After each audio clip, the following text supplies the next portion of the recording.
એવી જગ્યા છે જે લગભગ 700 થી 800 વર્ષ જૂની છે. આ છે રણછોડ વાવ. વરિયાવ ગામમાં આવેલી સુરતની એક ઐતિહાસિક ધરોહર. કહેવામાં આવે છે કે આ વાવ લાખા વણઝારા નામના કચ્છી વેપારીએ સુરતમાં વેપાર કરતી વેળાએ ખોદાવી હતી. વાવની દેખરેખ રણછોડ નામનો એક માણસ કરતો હતો, એટલે આ વાવનું નામ પડ્યું રણછોડ વાવ. શાસ્ત્રોમાં લખ્યું છે કે તાપી નદી સૂર્યપુત્રી છે.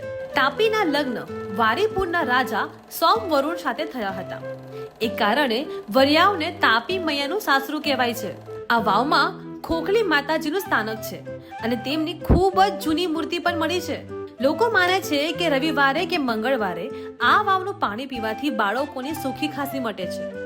ખાસ વાત તો એ છે કે તાપી નદીમાં કેટલાય મોટા પૂર આવ્યા, પણ વરિયાવ ગામમાં ક્યારેય જાનહાનિ થઈ નથી અને ગામની આસપાસ લગભગ 3 કિલોમીટર સુધી મીઠું ભૂગર્ભ જળ મળે છે.